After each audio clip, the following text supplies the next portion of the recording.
All right, School of Tomorrow students. This is another Codesters episode. We're continuing with themes that we have started not long ago regarding rhombic dodecahedron, a little warm up with the jitterbug. Imagine a whole bunch of people standing in the city square, except it's not a square, it's a hexagon, let's say, and they're all doing this at the same time. They have actual equipment and they're doing this. And then it's kind of like a qigong or something. They do a lot of other things. They're big. Maybe these are big, and you stand inside them and you do some kind of thing, right? And there's a lot of people doing it. It's kind of like, what kind of dream was that? It's kind of worried now.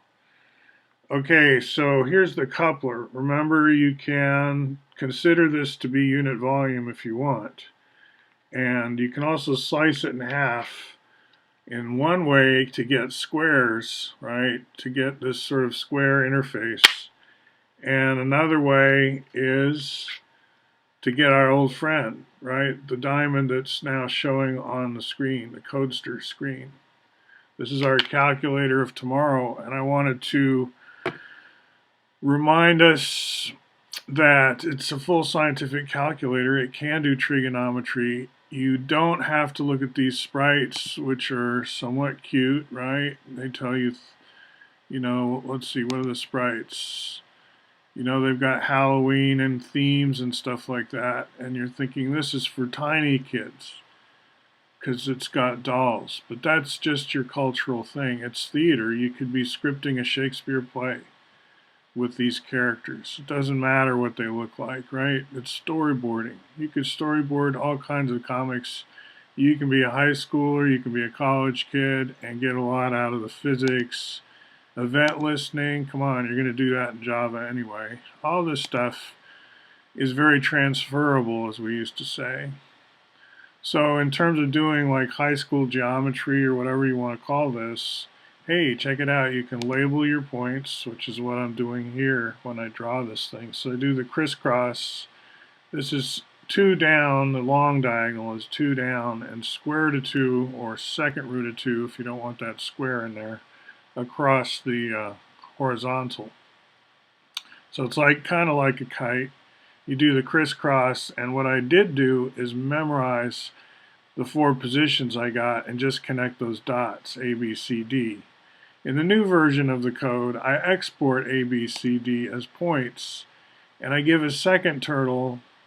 The first turtle I still have a perimeter turtle that does that job, that goes A, B, C, D. Actually, A, D, B, C, A, right? Starts at the top, down to the right, down to the bottom, over to the left, C, and back up to A. That's perimeter turtle. Does a good job, really easy, just uses the stored A, B, C, D points in the correct order to go around that way. A, D, B, C, A. Then perimeter 2 is more complex in a sense in that it wants to aim and fire the turtle based on headings, based on degrees. Like point the turtle in exactly the right direction and shoot it for the exact right length.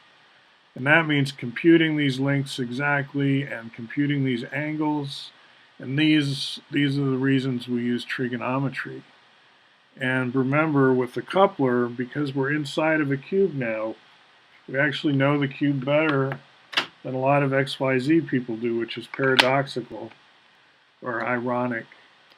That body diagonal through there, well, let's say the edges are square root of 2, as we've been saying. So the diagonals are 2, as we've been saying.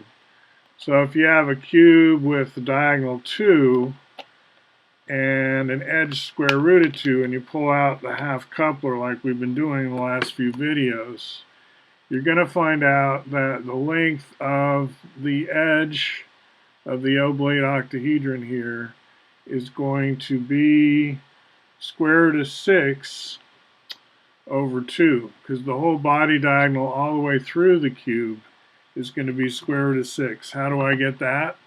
Well, take this half cube here. What we're looking for when I say body diagonal is from this corner of the cube down to this corner. So this is square root of 2 right here. So we're going to use the Pythagorean theorem. And what is it? What is this right here? Well, that's our long diagonal, right? That's our face diagonal of 2. So square root of 2 short, 2 long. This to the second power is 2. This to the second power is 4. 4 plus 2 is 6. Take the second root of that, and you've got a diagonal, body diagonal of this cube is the second root of 6. Remember, that's with all face diagonals 2 of the cube.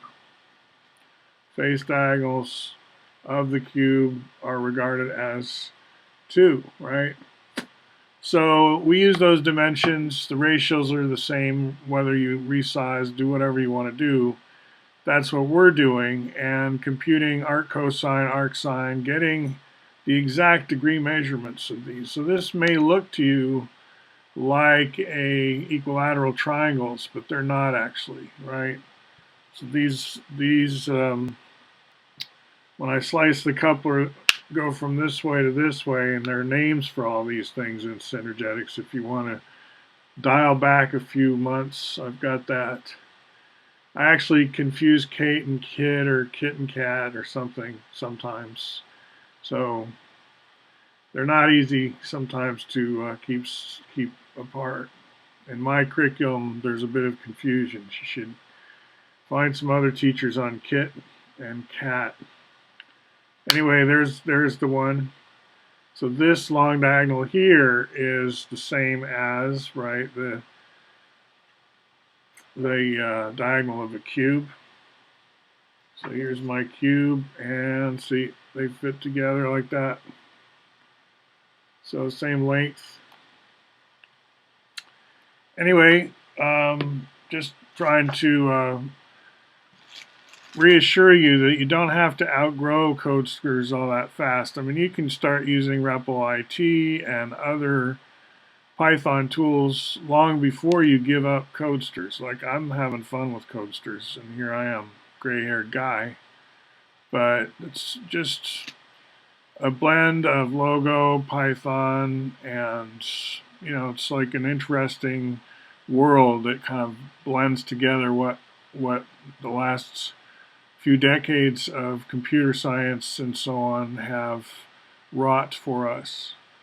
What we can now bring together and use in kind of summary form as a kid's toy, it looks like, is really a lot, right? We've come a long way, I guess, maybe. I'm impressed to some degree. Thank you, Codesters people, Sculpt, JavaScript, everything going on here. Seymour Papert, Logo, all of that. Good stuff. Talk to you later.